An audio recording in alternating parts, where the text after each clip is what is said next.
Astronauts report it feels good. T-minus 5 seconds. 4, 3, 2, 1. When astronauts pierce through the Earth's atmosphere, their bodies go from extreme force to weightlessness, a massive physical shift. Houston, Tranquility Base here. The Eagle has landed. Once they unbuckle, they look out the window and see our precious planet Earth.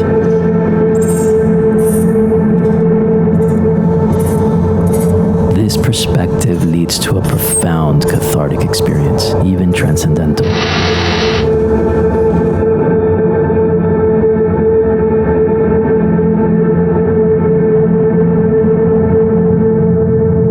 It's the realization that all life is contained in this seemingly speck of dust in space.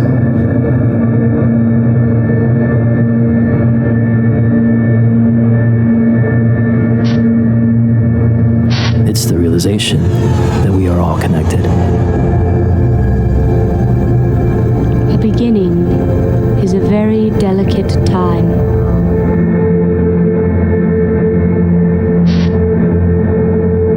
This is called the overview effect. I'd like to create this same effect on Earth.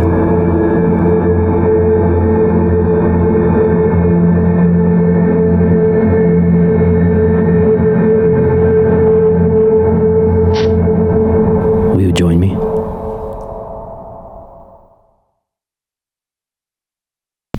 Welcome to the stage, multimedia artist Eduardo Castillo.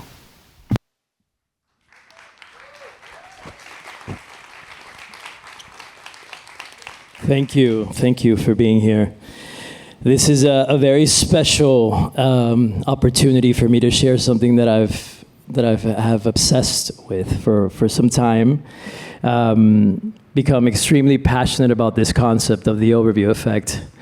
It's sort of when I learned about the overview effect some years ago, maybe 5-6 years ago, I suddenly understood that there was now a definition for the way that I've been wanting to live my life and that I've been pushing to live my life, and it was in a way a validation of how I've chosen to live my life, and have everything that I do very clearly attached to my values.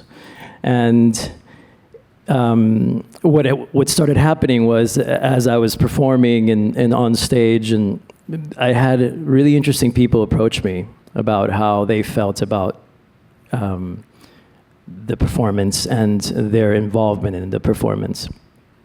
And I learned there was this community called Space for Humanity, a friend named Rachel Lyons, who became a friend in that moment, where she came to me after a show at Burning Man and said, "I want you to do this in space."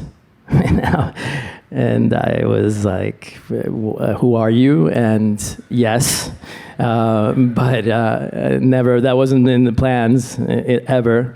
And she said, "Well, it has to be in the plans, and I'd love for you I'd love to help find the opportunity for that." She became a friend of mine and threw me into the world of space. And in throwing me into that world of space, I learned about the overview effect, and I learned about Frank White. And before I met Frank White, I had already really taken him in as kind of my grandpa. He had no idea, but I was kind of throwing that energy out there into the world and saying, "Oh, I can't wait to meet my grandpa."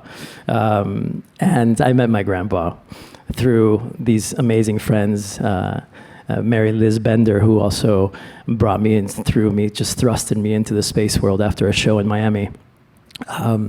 And they connected me to Frank, and Frank immediately opened his arms to me, which, for me, I was like, how do I sell this to somebody who's probably, much more technical and is space worthy, and I don't consider myself space worthy. I'm human worthy for sure, but he said, "Welcome to our world, and welcome to the Overview Effect, and please let me know how I can help in any way. And I told him, well, I want to make the Overview Effect sexy. No offense to the space world, but I want this to reach every single human on Earth. I don't want anybody to have a barrier of entry. And for me, obviously, the easiest way to break any barriers is music, as I am a musician. So he said, "I'm in. I want to be sexy. I want to make that happen. I want to be part of that." So without further ado, I'd like to welcome Frank White on stage.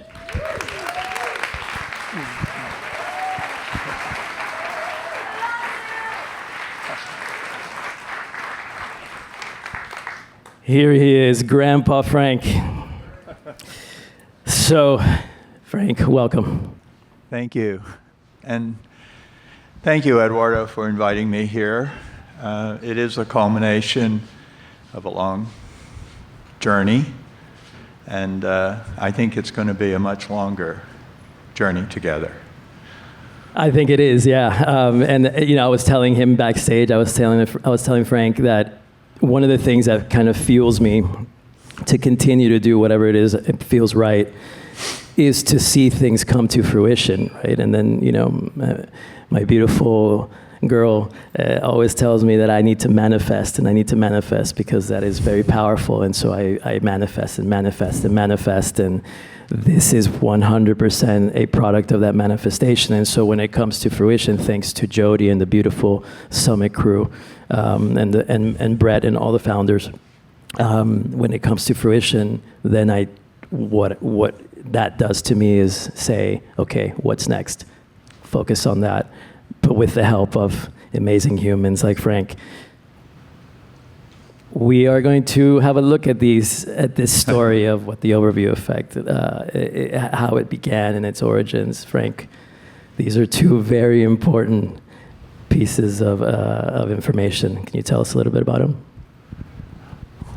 Well, so when did it all start? I will start with an apocryphal story.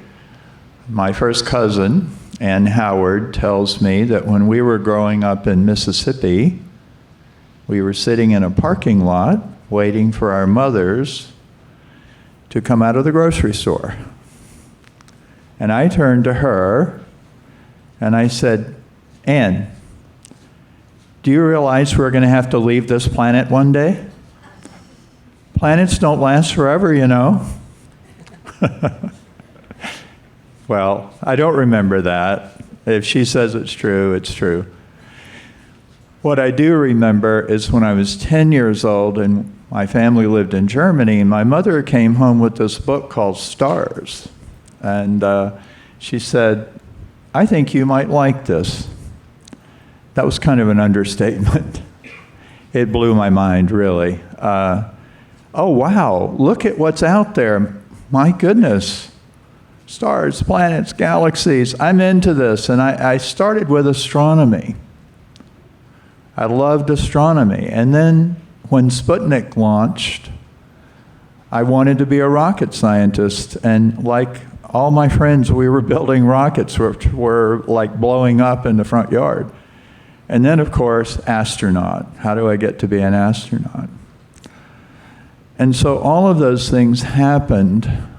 And there was one small problem. You said you're not very technical. I'm not very technical. I don't know anything about rocket science, really. So what happened was I had this passion for human spaceflight, but no talent. And in high school, I applied to the Air Force Academy, and why they accepted me, I don't know. And I applied to Harvard, and Harvard does make a lot of mistakes, as you know. But anyway, I looked at the curricula, and I am a refugee from STEM. I know STEM is a big deal, but I've run away from it all my life. And the academy was 60% STEM. I said, I'm not doing that. And I looked at Harvard, and they didn't have a math requirement. So I went to Harvard. You mean I could have gone to Harvard? What? You mean I could have gone to Harvard? No math? Yeah, you could have gone to Harvard. Maybe you could have gone to the Air Force Academy, for all I know. But, I went with my strength, which was politics, government, a lot of things that are very relevant. But it left me wondering, well, what about my human space interest? And I discovered the Space Studies Institute, led by a legendary person in my field, Gerard K. O'Neill. O'Neill didn't care if you could do math. He was thinking of what I call large-scale space migration, which is humanity moving outward off the planet. You could be a poet, you could be a musician. I wish you had met Jerry. He would have loved you. I would have loved to. Yeah, and so, I really found a home with the Space Studies Institute, and I was obsessing about what it would be like to live off the planet. Couldn't stop thinking about it.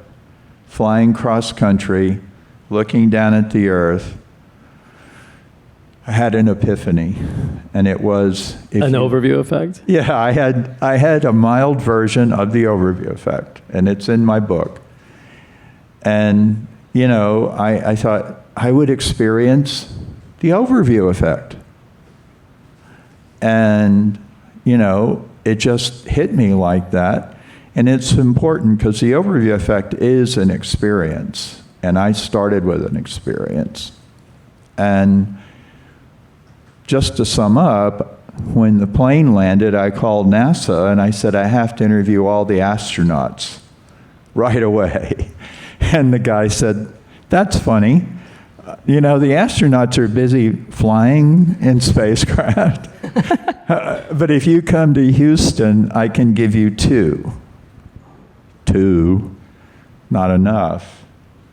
Well, why don't you interview retired astronauts? We don't control them. Oh, wow. Well, that's the beginning of the story of that second book. That book you saw was the first edition of the overview effect, 16 interviews. And now we're on the fourth edition, and we've got 50 interviews. And as you know, Eduardo, we've got a movement. Incredible, and that's where I, essentially that overview, which happens to me all the time. I'm flying and I'm looking out the window, and I have these incredible moments with planet Earth and conversations all the time. I'm always in the window. Yeah. And in a way, we get to see something like what Benjamin Grant, our friend Benjamin Grant, has put together, and he's also hugely inspired by Frank's work, and he's taken a beautiful project called Overview, and is working with satellite images to provide all these incredible images. And what they basically tell us is that whatever happens looking at Earth at this overview is essentially art. It's beauty, and it's incredible. And also to see the effects of humans on the planet. So in those conversations with astronauts, tell us a little bit about how profound that became very quickly. Yeah. And sort of how easy it was to understand that intellectual and experiential differentiation. Yeah. Yeah, a lot of people think I started interviewing astronauts and then I came up with a term for it, and that's backwards. I had a theory, and the problem was I didn't have any people living in outer space to talk to. So I chose astronauts as proxy. Well, you haven't shared that yet, but it's confidential. Yeah, I can't talk about those people I do know who live in outer... No, that's the previous presentation. But so I used astronauts as proxies, and what I found was my initial hypothesis was kind of off, because I didn't think it would be odd to see the Earth that way. I thought it'd be normal. But for astronauts who grow up on the Earth and then go out, it's profound. It's shocking. I've now got them to confess that some of them cry. It's so emotional. And so I shifted the view to, wow, this is amazing. Can we bring this down to Earth? If we share what the astronauts are experiencing, if more people had that consciousness, wouldn't it change how we behave here? And they're all different. They're not robots. We kind of think of astronauts in a certain way that's all wrong. It's just us. It's us. And as you know, one difference is they risk their lives to go. But they bring back this sacred knowledge, and they describe it differently. Just like we're all going to get off of this ship. We've all had the same experience, but we'll describe it differently. But there are commonalities. And one thing is, many astronauts say to me, I knew there were no borders or boundaries on the Earth. I knew it was a whole system. But that was intellectual knowledge. This is experiential knowledge. And it's different. The other thing they say is, when you're on the Earth, you know, the sky looks endless, but it's not. When you're in orbit, it looks tiny. And astronauts feel like we're in a very fragile situation. And the third thing, which is the most important, is the profound interconnection. This realization, we're on a spaceship. And we're all in this together. And one of the astronauts I interviewed who was on the International Space Station said, no matter how different that person looks from you, no matter how far away they live, they're human. And we're all connected. And so that, that shift from intellectual knowledge to experience, that shift to realizing we're in a pretty fragile spaceship, and the realization we're all in this together, that does seem common. And if we could bring that down to Earth, the hope of the movement, and you're part of it now. We got you. Everyone here is. We got him. Yeah, Rachel is one of my agents. I didn't tell you that, but, we want to transform this planet. We want the people on this planet to be different before what I told my cousin happens. We don't want to go out there with the mentality we have here. We want to use that perspective to send different kinds of humans off the planet. Beautiful. So to segue into, there's this understanding from the interviews, there's this appreciation for what that feels like for astronauts, but then it's how do you put it to work, right? And one of the things that you invited me to right when we met was to this roundtable that you've created. Which was really exciting. I got this invitation every Wednesday. Frank has a Zoom call with this very large community of people who are doing incredible things in the world. But the common thread is the overview effect and how people are implementing the overview effect or invoking the overview effect. Tell us a little bit about what that's been like, and thank you for inviting me in the first place. That's why we're here. And also, talk about, maybe just give us one example of something that has come out of it profoundly. Yeah. One profound thing when you have a mission and you have a movement, you can use everything to your advantage. And my wife, Donna, to whom I have to give some credit for keeping me grounded in a good way. Donna eventually passed away in Christmas of 2022, but she gave me a lot before that happened, and one really was the roundtable, because she became incredibly ill before COVID, and they thought she had COVID, and she didn't, but she did almost die. And when she came home, I was so grateful. I said, I've got to do something. I've got to do something. Maybe I should volunteer at the hospital, which was a joke. I wouldn't have been very helpful there. But a friend of mine said, well, I have this association in Washington, D.C. We don't know what to do about the pandemic, so we get together on a Zoom call every Friday, and we just say, what the heck are we going to do? I said, well, I can do that. So I started these Zoom calls as part of the Human Space Program, and the Human Space Program became the sponsor. And we said in 2020, we'll keep doing this as long as you show up. And every Wednesday, 25 to 50 people show up. And it's invitation only, so it's safe. And Donna said to me, how do you get to go to the overview roundtable? I said, you have to be my friend. It's my party. But it's grown way beyond that. And the reference to the roundtable is explicit, because I'm a King Arthur fan, and John F. Kennedy was a King Arthur fan. And it's too long a story, but if you read my second book, you'll realize Apollo is tightly connected, in my view, to the King Arthur story. So when people come to the round table, they share their quests like a knight. This is what I'm doing with the overview effect to make the world a better place. I need your help, you know?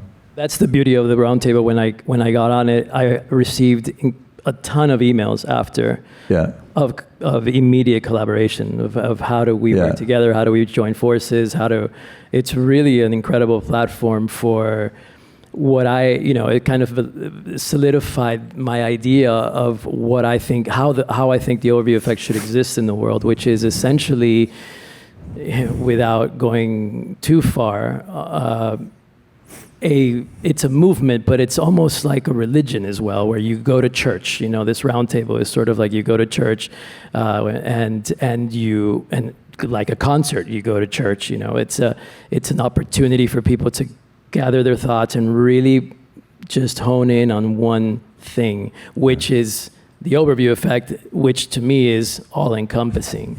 And that this quote is extremely poignant for that, because it sort of really ties in the reason why we must work together in collaborative.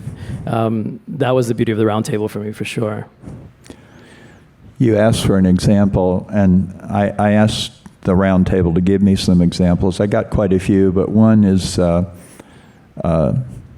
Jeff Vogel, who he wrote to me, I'm paraphrasing, but what he and two other members of the roundtable did is they rewrote the Hallelujah chorus, and they turned it into a chorus of Earth, how amazing.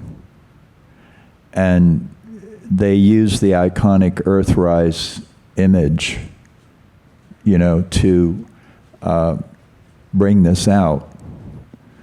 And it's actually part of a project we now have called Donna's Project, where we are creating these various tributes to the planet that we're putting on YouTube.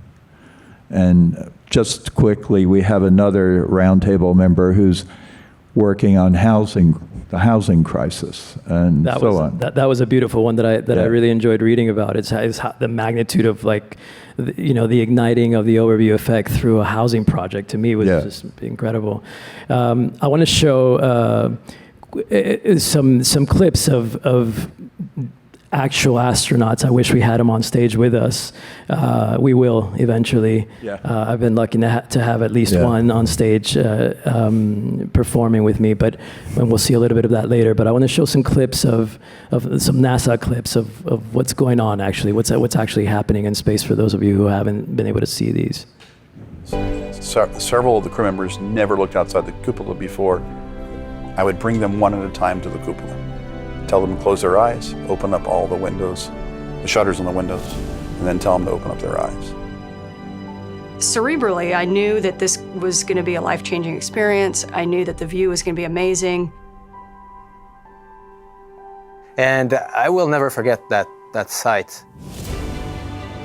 The thin blue line of the atmosphere, the curve of the horizon, and that's when it became real. Really, at a gut level, I'm actually in space. We are on orbit. This is not a sim.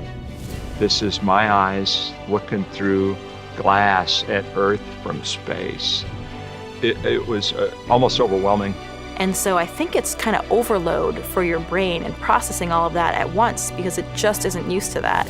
You know, it's really hard to describe something like that because it's not just cerebral, it's emotional, it's kind of all encompassing. My heart was racing, you couldn't wipe the smile off of my face. It was really amazing. I just was, feeling something as I was staring at this view of the whole thing. And it moved me to tears unknowingly. So.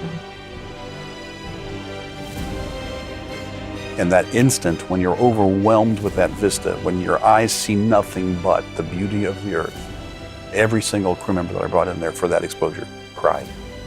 It is heart-stopping. It is soul-pounding. It is breathtaking.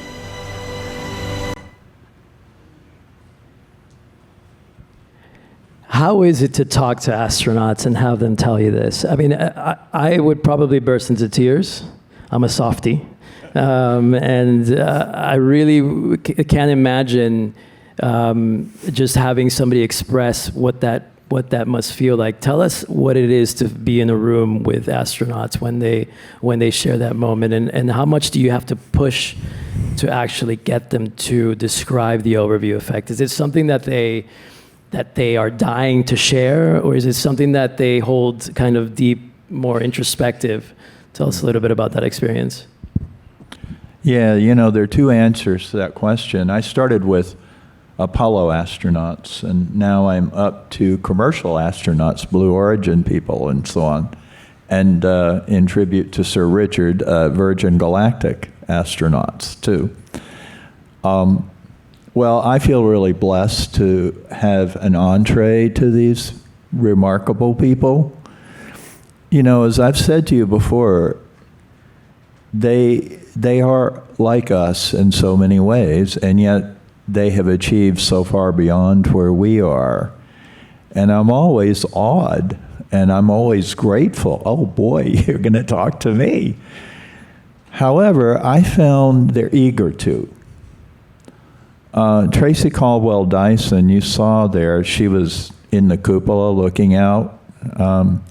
She said, you don't go to space for yourself.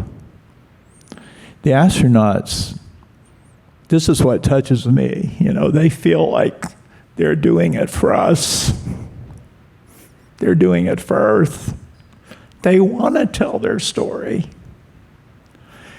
People were flying for 25 years before I started interviewing them. Now, other people interviewed them, but giving it a name was important, and I don't have any credit for that. That came to me. This is bigger than all of us, it really is. And so I'm always grateful. And then I also think, do I really have to interview anybody else? Don't I know it all? Didn't I write the book? But I learn something new every time. And the new people going, you and I haven't talked about this. I'll tell you really quickly. I thought I had a formula for the overview effect. I thought, I'm kind of like Einstein, I've got this formula. And the formula was I equal D times T plus O. And that meant impact of the overview effect equals distance times time plus openness. Because Edgar Mitchell, lunar astronaut, told me openness was the most important thing to what happened. So the idea was the further away you go and the longer you're there, and if you're open to it, the impact will be enormous. And then William Shatner, Captain Kirk, went on Blue Origin, And he came out crying. I mean, you know, Jeff Bezos was patting him on the back and comforting him. He wasn't very far. I mean, the Blue Origin experience is 11 minutes. He came back profoundly moved. So I changed it to D times T times O. And that's an important idea for bringing it down to earth. Being open to awe and wonder of any kind. Incredible. Is important. So you thank you for sharing that, Rick. You are a mathematician. You just proved it to sort us. of. One of the things that's really important, you know, and when I spoke to Cian and Nicole, and obviously, you know, Rachel and Mary Liz and yourself, the impact of the human impact on Earth and how that's seen from space. I want to show you a little clip of how that's perceived from space. You realize just how small you are, because you at times struggle to find evidence of human activity down there. You can go over massive swaths of the Earth and not see a trace of any human impact. Or you can go over other swaths and you can see dramatic impact. Frequently in the summertime, there's a lot of fires in Africa. You see all of those plumes of smoke heading west across the Atlantic. You fly over South America and you see, you know, widespread deforestation, and you know the impact that has. You can almost get a sense of the balance of, you know, how nature is trying to balance all the inputs and the outputs and have a stable system, and you can see our effect on it. To me, it started to make me understand that everything is connected. What is happening in the ocean over here can affect what is happening on land over here. It's just all one being, thing, and it's all interconnected.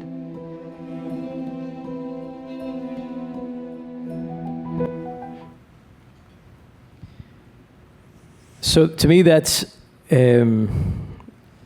I think there's obviously an awakening with the overview effect, and it's sort of like this beautiful idea of interconnectedness. But then it needs to turn into action, right? And seeing images like this and is sort of where I am like, oof, okay, what has to happen now, and how quickly can we make that happen, because time is running out. Let's discuss a little bit about what it is, how real that sense of action is to astronauts when you talk to them. Well, I think the astronauts feel very strongly that it's up to us. They've risked their lives. They've brought back the sacred knowledge. We need to do something about it.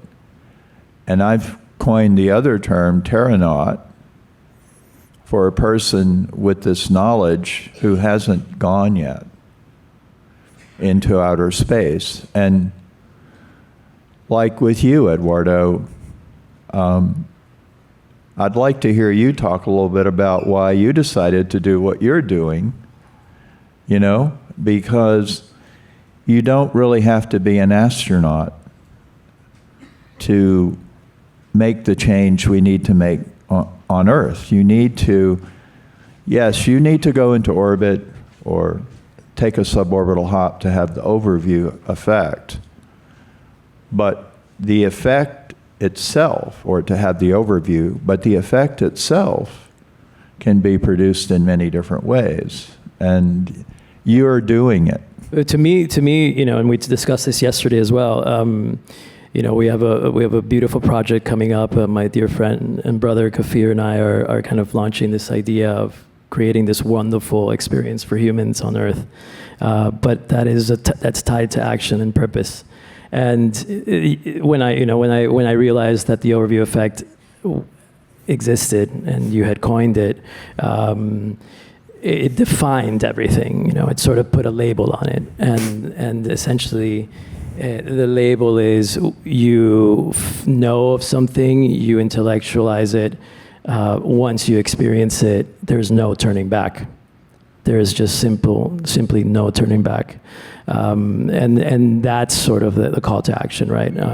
I'll show you a little clip, and you pushed that in right away perfectly, but we're running out of time, unfortunately. But I'll show you a clip of what that looks like in my world, and you'll experience it this evening. But this is what this looks like in my world, and how I want it to really affect those who come to a performance, and those who I want to invoke the overview effect on.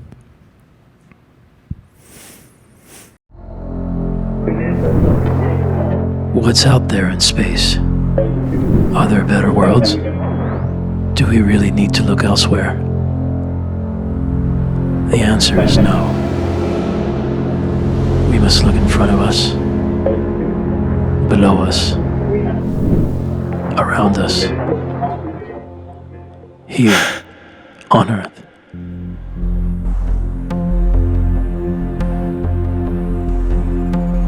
When I have a moment to look out into the audience, I see love. I see all of us in many moments of exchange, which ebbs and flows like the ocean. Powerful forces coming together.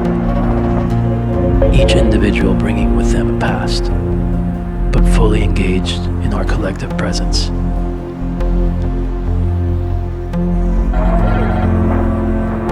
It's where we come to connect. It's where we come to remember our purpose. All through a creative inertia that fuels our time together. Breathing in love with each other.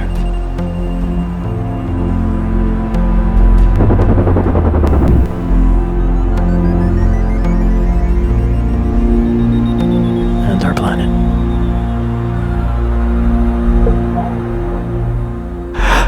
Planet Earth.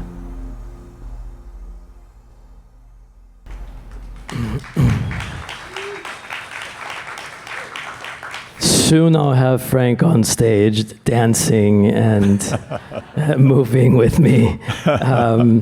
But it's really beautiful what happens in these moments that took place in Tulum, in our place in Tulum. And there is this sense of safety and a sense of interconnectedness and collaborative process that happens in these shows.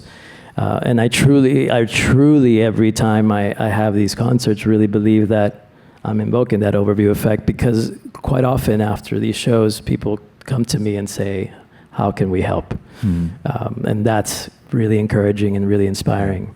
I want to have a moment, and you've mentioned this to me in all our conversations, but these heroes that we talk of, and that risk their lives and sign their lives away basically before they get on the ship.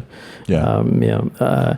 I want to take a moment, and as you always like to take a moment to have that moment of reflection and understanding that there are people that risk their lives for this. Yeah. I think we always want spaceflight to somehow be ordinary, and NASA's doing their best to make it that way, but as you know, we were talking behind the stage about the commercial astronauts. They are really ordinary people like you and me. And every one of them, before they hop on that rocket, they've got to think, am I coming back? Is this worth it? And yeah, I think it is worth it. And I think the dissemination of the overview effect around the world is the proof. And one thing I want to say that I haven't said to you, so this is new for you. If the overview effect is what we're saying it is, we're kind of risking our lives, not life and death, but our careers, to make it important. It should be a human right. I believe every human being on the planet, through virtual reality, commercial spaceflight, coming to one of your concerts, I don't care how we do it, it shouldn't be limited to anybody. And that will change our world. Beautiful. Like, how long do you have to pull that? Going through reentry, it could be a little while, but you have to remember that we're going to be kind of lying in a seat. So we're not going to be fighter pilot G where it's going down, where you're going to pass out. This is kind of coming through us. So really the only thing you feel is it's very hard to breathe, and your eyes kind of flatten down, so tears start coming out the back of your eyes a little bit. So it's perfectly fine if you don't want to breathe or have eyeballs. Other than that, it's just perfectly fine. You won't be passed out for any of it, though. And Victor just hit me. I forgot Jeremy's here. I'm sorry to share that with you. Too much. Oh, they're just Josh and Jeremy. Okay.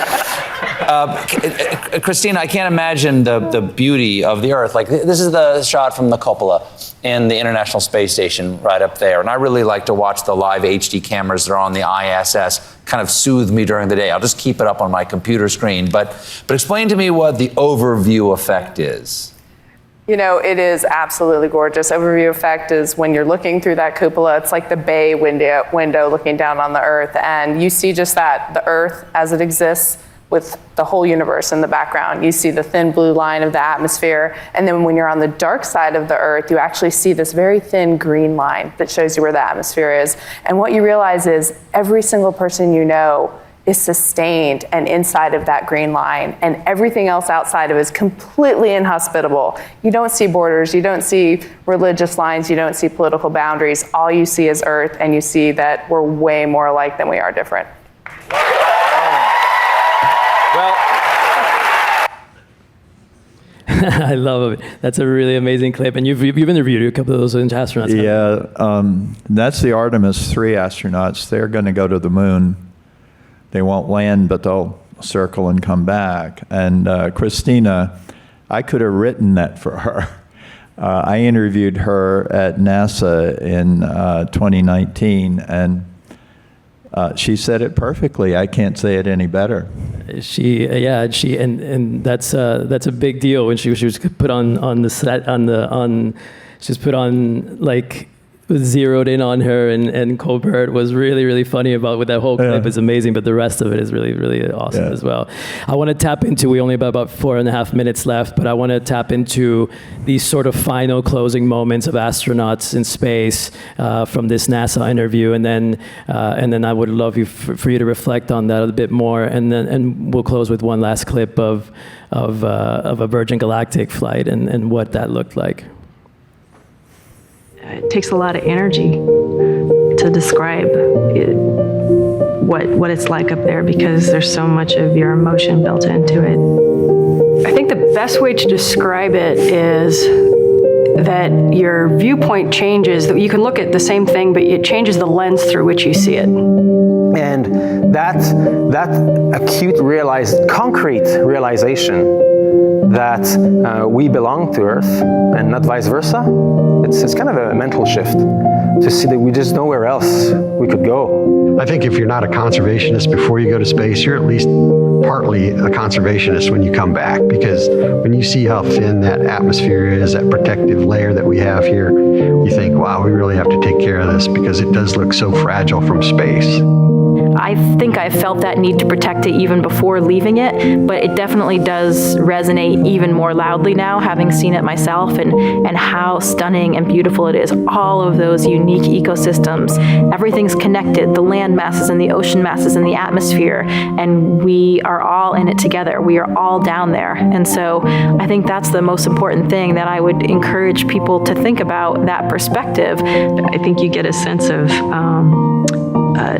preservation of I don't want this to go away, and I don't want to be the only one to see this. And there are so many people that need to see it, but only a handful will in this lifetime.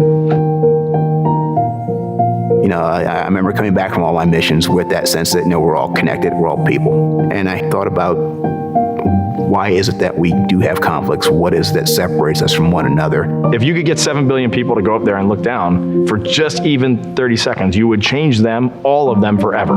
They wouldn't all come back and be friends. They wouldn't all come back and tear down border walls and things like that. But you would change all of them, and you would change them all for the better, and they would have a different view of the planet. I think if people that can lift their eyes up and see the bigger picture, whether it's from orbit or even just understanding the different sides, maybe spending more time listening, rather than shouting.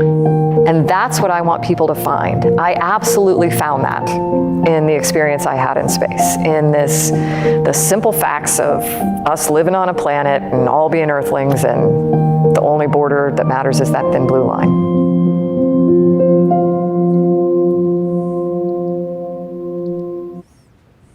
I don't care how many times I see that video or those videos. If only. Through here real quick, but I don't care how many times I've seen them. It really is touching every time, because it's almost like a mantra. It's just a continually reaffirming that this is an important thing for our time in the world right now and in the course of history. You have these 3 words that you always reference when we talk about sort of like, what is the call to action? Why are we here? How do we push this forward? Yeah. I'm a slow learner. I've studied the overview effect for 40 years. I finally boiled it down to 3 words: truth, love, and identity. The overview effect tells us who we are and where we are in the universe. We're on a spaceship moving through the cosmos. We're all in this together.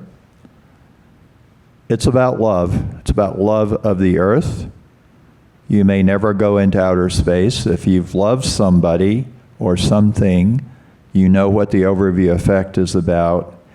And finally, it's about our identity as a species. All the astronauts tend to move from me to we as a focus.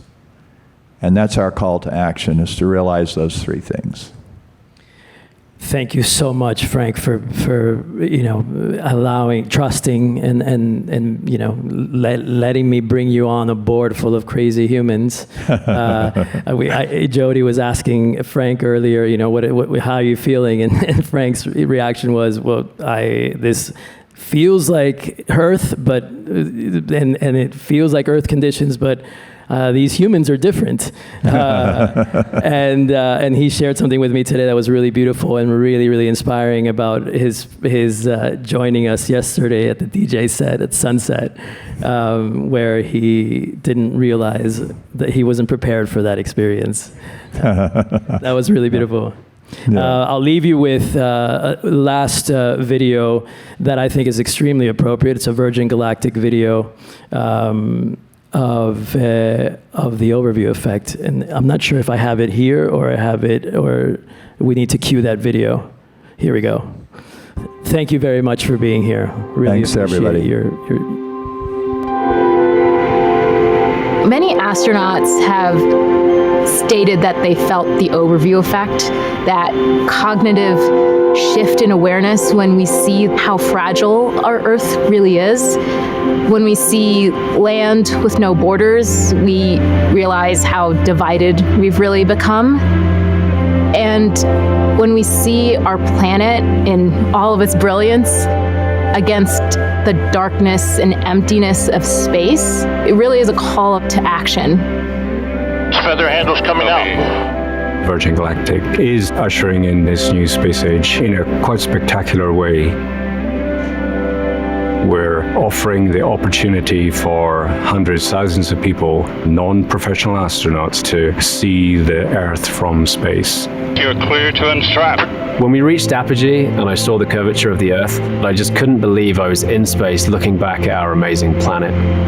I instantly thought that so many more people need to see the same thing that I'm seeing at this very moment. My jaw dropped and I literally gasped, "Oh, the limb of the Earth!" But the experience is timeless, spiritual, transformative. My worldview has done nothing but grow more hopeful and certain and secure since I experienced the curvature of the Earth from space.